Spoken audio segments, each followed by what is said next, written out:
Unrivaled League needs Caitlin Clark, and they are preparing to offer her a massive deal. Angel Reese and A.A. Wilson are undoubtedly feeling the heat after Caitlin Clark finally revealed her leaked contract for the unparalleled league, even though they believed they were in on the exclusive club. In private, Breanna Stewart was giving Clark an incredible offer that left everyone else in the dark. It has just been reported today that Caitlin Clark could receive a Lionel Messi-like offer to play in Unrivaled startup 3-on-3 league, which is a full-court press to sign her. The plan was straightforward. Unrivaled didn't merely hire Clark covertly. Instead, they imposed a strict no-disclosure clause on her that made it seem like top-secret intelligence. Now, this is also interesting to me because I feel like it is kind of late in the game to start recruiting Caitlin Clark. The Unrivaled League has 26 of their 30 players already. However, Clark has finally had enough of the hush and is stating unequivocally that everybody who was rejoicing over her absence from Unrivaled was completely mistaken. Caitlin Clark is needed for this league. It should be one of their main goals is to get her to play in the league no matter what that costs, no matter what that is going to take. Unrivaled, the new, bold face in women's basketball, has one goal: to completely flip the script on women's sports. Let me tell you the whole story if you're not aware, though, since they didn't come here to play by anyone else's rules. Now they're realizing we might need Caitlin. Nafisa Collier, who is one of the founders of Unrivaled, had this to say about Caitlin Clark. Supported by heavyweights like Nika UAM and Breanna Stewart, this isn't just a league, it's essentially a movement.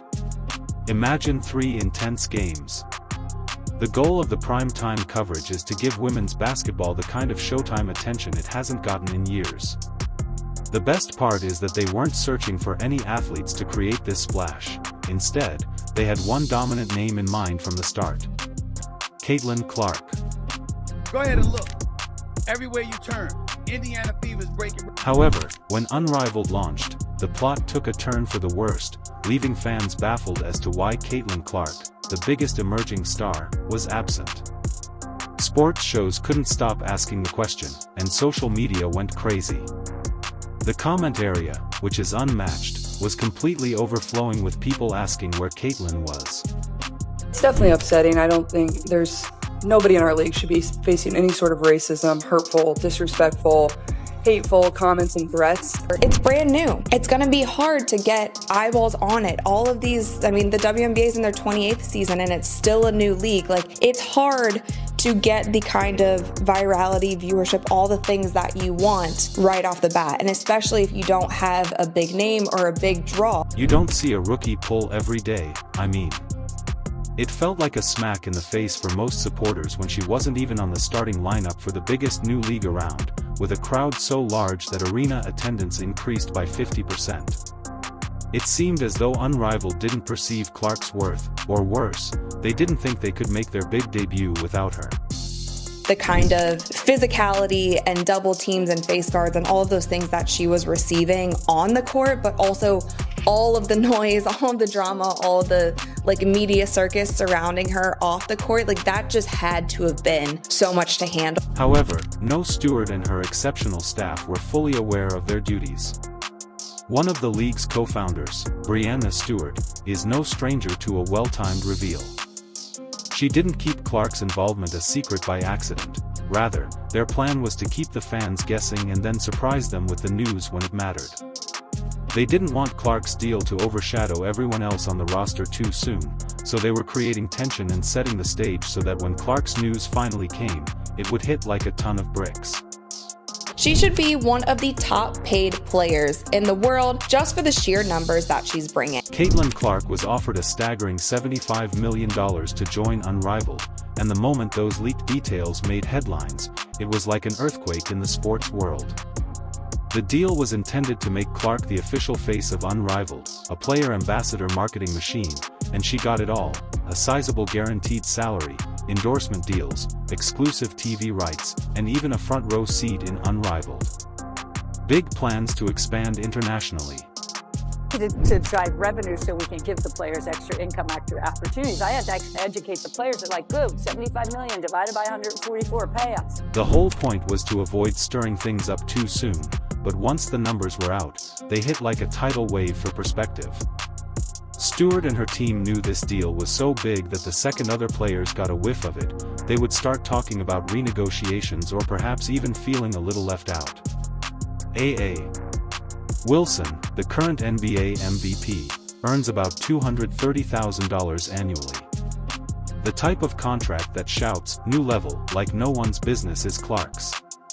And it was just announced recently that Unrivaled struck a television deal with TNT. Now, this exclusive media rights deal is reported to be 45 plus primetime games. TNT Sports are also invested in the league, and sources say that it's a 6-year deal that could be worth more than $100 million. To put it in perspective, the WNBA averaged about 657,000 viewers per game in 2024, with Clark at the center.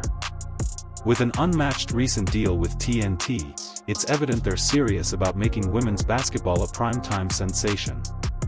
We're talking about over 45 televised games and a full-thrust attempt to draw in viewership that even the WNBA hasn't mastered. Unrivaled is betting she can double that and then some. The biggest issue that players had, we did player survey and travel. The league was able to kind of take a lot of pressure off of itself. And as the supporters adore it, Clark's teammates, top-tier WNBA players like Angel Reese and A.A. Wilson, have a slightly distinct vibe. More than merely a startling sum, Clark's offer serves as a stark reminder of the enormous financial disparities in the sport. There have been so many players, coaches, media personality who have been so afraid to just admit the fact that Caitlin Clark has been the sole reason for so many of these things happening this season in the WNBA. Angel Reese even vented her dissatisfaction on social media, implying that years of arduous work for this sport were overshadowed by a single mega contract. It's impossible to blame her for witnessing a rookie enter the market with an offer that eclipses the season's salary. For athletes making between $150,000 and $200,000, stars has a sting. Given that Clark's contract is more than 20 times their pay, it is evident how far unmatched bankroll priorities lie.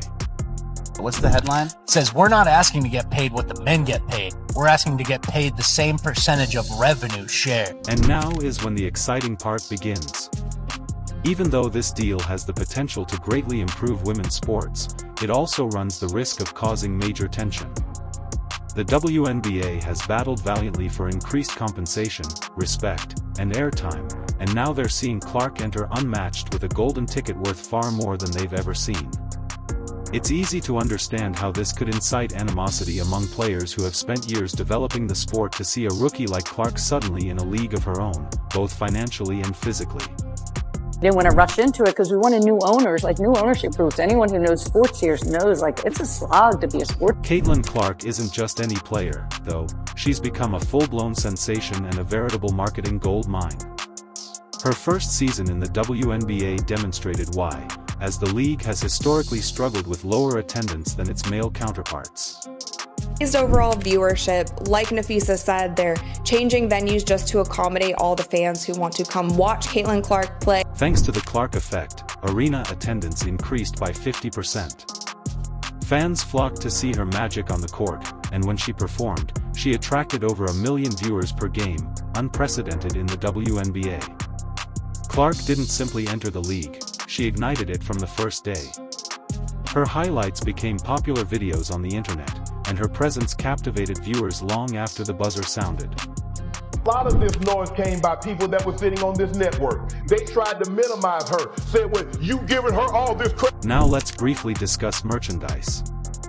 Fans wanted more than just to watch Clark, they wanted a piece of the action, and her jersey virtually flew off the racks, shattering records in NBA apparel sales. Because of Caitlin Clark's name, her actions, and her entire brand, the WNBA has been battling valiantly to receive the recognition it so richly deserves. Clark's arrival was like a miracle gift from the basketball gods. She brought much-needed publicity and excitement, and she didn't only draw in the usual audience, she also drew in a whole new younger and much more fan base. We have former NBA players playing in Big Three, right? So for Cube to come out and be like, I'm going to pay Caitlin Clark more than I play any of these guys who used to play in the NBA. I'm going to pay Caitlin Clark more because that's the value that I see in her. Prior to its unparalleled offer, another league was Ian Clark.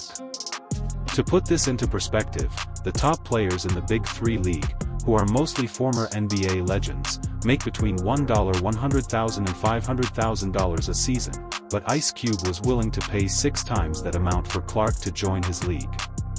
This wasn't just about adding a talented player, it was also about bringing Clark's electric energy and undeniable charisma into a league known for its all-male big-name lineup. Yes, that's the one with all the retired NBA stars running 3 honor games in 2024. And he was so unapologetic with the way that he came out and said, this is who we want, this is the value that we see in her, regardless. If she can't make a game, that's totally fine. We know that it coincides with WNBA season. This was not just another sports offer. Cube was making a huge statement. In a league full of ex-NBA heavyweights, he saw something in Clark that went beyond all the norms.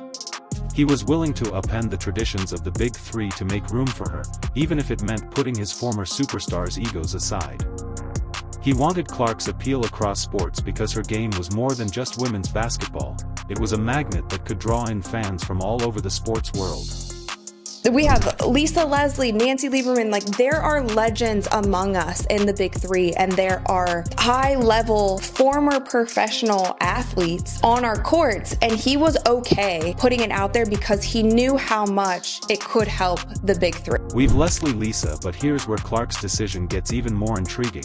Despite the fat $3 million carrot dangling in front of her, she turned Cube down and chose to stay with the WNBA, making it clear that she wasn't just in this for the money or a quick fame grab. Nancy Lieberman said, "There are legends among us in the Big Three and there are high-level former professional athletes on our courts, and he was okay putting it out there because he knew how much it could help the Big Three." Because she regarded the WNBA as her home base and a league where she could develop professionally and help others grow from the inside out, Clark selected it. This decision demonstrated her dedication to both her career and the future of women's sports. Unrivaled would have taken that exact approach, and what it feels like to me is Caitlin Clark was an afterthought in all of this. And maybe she was, maybe she wasn't, maybe they wanted to wait until after the WNBA season. Through selecting the WNBA when Unrivaled finally returned with their $75 million mega deal, they knew they weren't just signing a player, they were dealing with a once-in-a-generation talent, someone who was loyal, fiercely ambitious, and willing to put the sport first. Clark set a whole new standard for loyalty in sports. Sure, money is great, but for her, staying meant more than just a paycheck. She wanted to elevate women's basketball and contribute to its future, and fans took notice.